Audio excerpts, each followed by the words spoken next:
A little girl steps forward in a crowded event, her tiny hands clutching the microphone. She looks up at Donald Trump, her voice soft but steady. "Mr. Trump, what do you think about God?" For a moment, the entire room falls silent. Thousands of people, cameras flashing, media waiting. No one expects what happens next. Trump takes a deep breath, leans in, and gives a response so unexpected, so powerful, that the little girl's eyes fill with tears. It was supposed to be just another rally. The energy in the room was electric. Thousands of supporters packed into the venue, waving signs, chanting, waiting for Donald Trump to take the stage. The air buzzed with excitement, the kind you feel before a big moment. Trump had been speaking for about 30 minutes, doing what he does best, firing up the crowd, cracking jokes, calling out political rivals. The usual routine. But then, something different happened. From the middle of the crowd, a small hand shot up. A little girl, no older than 7 or 8, stood on her chair, looking determined. Her blonde curls bounced as she waved her hand, trying to get noticed.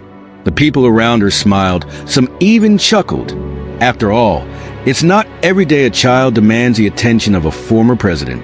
Trump, mid-sentence, noticed her. He paused, smirking. "Well, looks like we got a young one here." The audience laughed as he pointed toward her.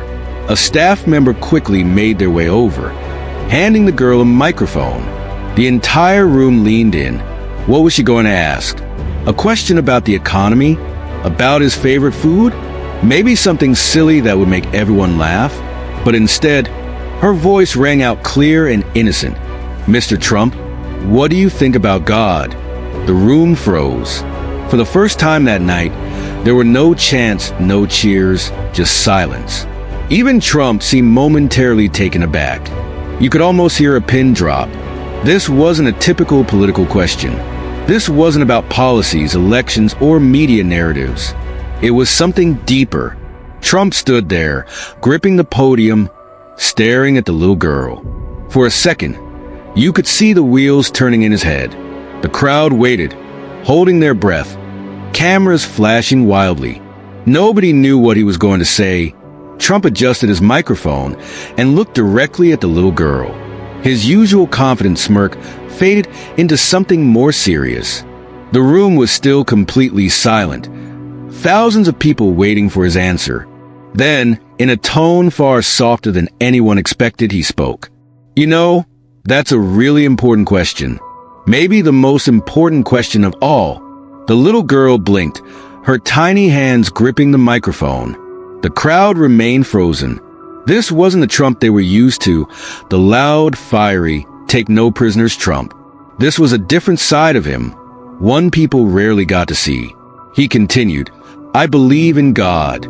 I believe he's the reason I'm standing here today. I've had everything thrown at me. The media, politicians, even some of my own so-called friends. There were times when it felt like the whole world was against me. But every time God pulled me through," murmurs spread through the audience. This wasn't the usual rally speech. It wasn't about politics, Democrats, or the economy. This was something real. Trump leaned forward slightly, his voice even lower. "You know, a lot of people in power, they don't want us to talk about God. They want faith to disappear. But you," he pointed at the little girl, "you had the courage to ask." The little girl nodded, her eyes wide. Trump took a deep breath. "I'll tell you something. No matter how rich, how famous, or how powerful you become, you'll never be bigger than God. And anyone who tries to tell you otherwise," he paused for a moment, "they're lying to you." The room erupted. Cheers, applause, even some people wiping their eyes. The energy shifted. This wasn't just a rally anymore. It was something bigger. The little girl, overwhelmed by the response, wiped at her eyes. The weight of Trump's words had landed on her in a way that no one could have predicted. And just like that, the internet had a moment it would never forget, the moment Trump finished speaking. The crowd erupted into cheers, louder than at any point in the rally. Some people stood up, clapping furiously. Others held their phones high, recording what they instinctively knew was going to go viral. The little girl, still holding the microphone, wiped at her eyes. It wasn't the roar of the crowd that moved her. It was the weight of Trump's words. He hadn't brushed off her question, hadn't given her a political soundbite. He had spoken from the heart, and she felt it. Trump smiled at her, then looked back out at the audience. "You see that?" he asked, gesturing toward her. "She's not afraid to ask the big questions. Maybe our leaders in Washington could learn something from her." The crowd erupted again, this time with a mix of cheers and laughter. Meanwhile, cameras from every major news outlet were rolling, capturing the moment from every angle. Reporters whispered into their microphones, realizing that this was going to be the headline of the night. Twitter was already blowing up, with clips of the exchange spreading like wildfire. Somewhere in the crowd, an older woman wiped away a tear. A man with a "Make America Great Again" hat nodded in approval. Even people who had come to the rally just out of curiosity now felt something different. A shift, a moment they wouldn't forget. Trump let the applause die down before speaking again. "You know, we live in a time where people are scared to talk about faith. They're scared to say they believe in God because they don't want to be judged. But let me tell you something. This country was built on faith. It was built by people who trusted in something greater than themselves." More cheers, more applause. But Trump wasn't done. He turned back to the little girl. "What's your name, sweetheart?" She sniffled, still holding back tears. "Emily." Trump nodded. "Well, Emily, I think you just asked the best question of the night. And I want you to always remember something. You don't ever have to be afraid to talk about God. Not now. Not when you grow up. Because no matter what happens in this world, no matter who tries to silence you, the truth is the truth. And God is real." The crowd lost it. The moment had gone from a simple Q&A to something deeply emotional, deeply personal. The little girl's father, standing beside her, put a hand on her shoulder, looking equally moved. Trump gave her a reassuring nod before turning back to the audience. "This is why we fight, folks. This is why we stand up for what we believe in, for kids like Emily, for the next generation. Because if we don't, who will?" And with that, the rally took on a whole new meaning. Within minutes of the rally ending, the internet exploded. The clip of Trump's emotional exchange with Emily was everywhere. Twitter, Facebook, Instagram, and YouTube.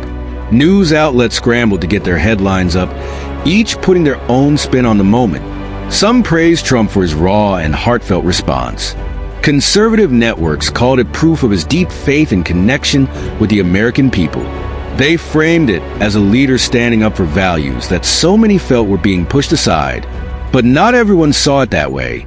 Liberal outlets twisted the narrative, suggesting that Trump was using religion as a tool to manipulate voters. Pundits on cable news rolled their eyes, calling it nothing more than a political stunt. Social media was divided.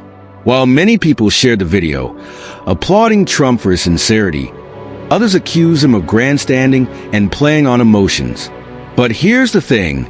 Whether people loved it or hated it, they couldn't stop talking about it. The hashtag Trump and Emily trended worldwide. The clip racked up millions of views within hours. People debated in comment sections, on talk shows, in group chats. Even celebrities jumped into the conversation, with some praising Trump's words while others mocked them. Emily's family was caught in the whirlwind. Reporters reached out to them for interviews, desperate to get more insight into the moment that had captured the world's attention. Some activists even tried to spin the situation, offering Emily's parents money to speak out against Trump. But Emily's father shut it all down. A simple post on his Facebook page read, "We asked a question, we got an answer, and it meant the world to our daughter. End of story." Despite the noise, despite the media frenzy, the truth was simple. In that moment, Trump had spoken from the heart and Emily had felt it. And no matter how much people tried to twist it, they couldn't take that away. As the media scrambled to control the narrative, one thing became clear. This was not just another rally. This was a moment that people wouldn't forget, the media wasn't the only one scrambling. Behind the scenes, the White House was in full damage control mode. Advisors were huddled in meetings, strategists were running polls, and press secretaries were drafting statements. The Biden administration had spent months trying to shift the national conversation away from Trump. They wanted to focus on policy wins, on new economic plans, on anything but their biggest political rival. But now, the entire country was talking about a little girl and a question about God. Biden's team knew they had a problem.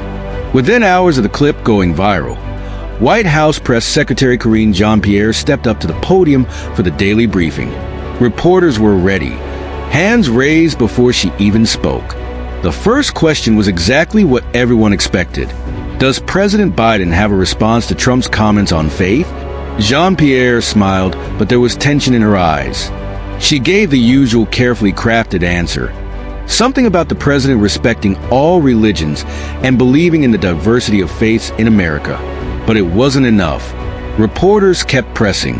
Does the president believe faith is being silenced in America? Does he agree with Trump's statement? Jean-Pierre dodged, pivoting to other topics. But the room wasn't letting it go. They knew a viral moment when they saw one, and this was the story of the day.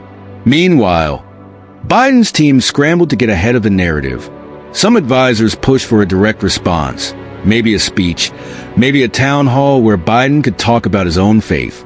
Others argued that acknowledging Trump's moment would only make it bigger. One thing was clear, this wasn't just another news cycle. Democratic strategists feared the moment was too powerful, too authentic. Trump had spoken to something deeper, something that went beyond politics. They knew they couldn't match it with a carefully written statement or a pre-planned event. By the end of the day, one thing became obvious. The White House didn't have a strong answer. They could issue all the statements they wanted, but the internet had already made up its mind. Trump had won this round as the dust settled. The political impact of Trump's moment with Emily became undeniable. It wasn't just a viral clip, it was a turning point. The energy around Trump's campaign surged overnight. His supporters felt re-energized, seeing the moment as proof that he was the only leader who truly connected with the people. Republican strategists immediately capitalized on the moment. Fundraising emails flooded inboxes with subject lines like, "They don't want you to hear this," and "Trump speaks the truth. Watch before they take it down." Donations poured in. Merchandisers slapped Trump and Emily 2024 on t-shirts and hats. Meanwhile, the Democratic side was panicking. Biden's numbers had already been shaky, but now, internal polling showed a sharp dip among key voters, especially among religious conservatives and independent swing voters. Many who had been on the fence were now leaning toward Trump, citing the emotional weight of the moment. Political analysts on both sides scrambled to break down what had happened. Some argued that this was nothing more than a perfect PR moment for Trump, an unscripted emotional response that resonated with millions. Others believed it went deeper, a sign that voters were craving authenticity in leadership. Even in Washington, lawmakers couldn't ignore it. Republican senators and congressmen rallied behind Trump, using the moment to push discussions on religious freedom, family values, and the role of faith in America. Democratic leaders, on the other hand, struggled to respond. Some tried dismissing the moment as political theater. Others avoided discussing it entirely, fearing it would only add more fuel to the fire. But the reality was clear. This wasn't just a political rally anymore. It was a movement. Trump's team saw it as a golden opportunity. Over the next few days, he doubled down, bringing faith and values into every speech, every interview, every post. He made it clear, this wasn't just about one moment with Emily. This was about something bigger. And for Biden's team, that was a nightmare scenario. The moment had already taken over social media, but now it was dominating the mainstream news cycle. Cable networks, newspapers, and online media couldn't stop talking about it. The battle lines were drawn, and each side had its own version of what had happened. Right-wing media hailed it as proof of Trump's unmatched ability to connect with real Americans. Conservative outlets replayed the video on repeat, analyzing every word of Trump's response. They called it a defining moment in the campaign, one that exposed the disconnect between the Biden administration and the American people. Fox News ran headline after headline. Trump's powerful answer sparks national conversation on faith. Little girls' question stuns Trump and the world. Biden camps silent as Trump captivates America. On the other side, left-leaning media had a very different take. Liberal news outlets called it a well-timed stunt, claiming that Trump had seized the moment for political gain. They accused him of using the little girl's innocent question to fuel a narrative of religious suppression. Some even speculated that the whole thing was planned, suggesting that Emily and her family were planted by Trump's team, a claim that had no real evidence but spread like wildfire among anti-Trump circles. CNN and MSNBC ran headlines like, "Trump exploits child's question for political theater. Was a viral moment staged? Experts weigh in. Biden's team focuses on policy, not PR stunts. But no matter how the media tried to frame it, the public had already made up its mind." Across social media, engagement skyrocketed. The original video had millions of shares, with comments ranging from emotional support to fierce political debate. Twitter, now X, exploded with hashtags like hashtag Trump and Emily, hashtag Faith Matters, and hashtag Biden Silent. Meanwhile, Biden's team was frustrated. They had been trying to shape the narrative, but Trump's message had already won. No amount of damage control could undo the fact that a single unscripted moment had resonated more than months of carefully crafted political messaging. Late-night hosts, Hollywood celebrities, and political analysts all threw in their opinions. Some ridiculed the moment, others tried to deflect, but none of it changed the fact that Trump had ignited something powerful. And then, just when it seemed like things were settling, a new twist emerged that made the situation even bigger. Just as the media frenzy was beginning to settle, a shocking revelation took things to a whole new level. A White House insider leaked internal discussions that revealed Biden's team was in full-blown crisis mode over the viral moment. The leak, first reported by an independent journalist on X, formerly Twitter, exposed frantic emails and internal memos that showed just how deeply the administration was struggling to counter the narrative. One email allegedly read, "We cannot let this moment define the election. We need immediate damage control. Find a way to shift focus." Another suggested getting faith leaders to speak out against Trump, claiming that he was using religion as a political weapon. But this move backfired spectacularly. Within hours, religious leaders across the country began speaking up, not against Trump, but against the Biden administration's response.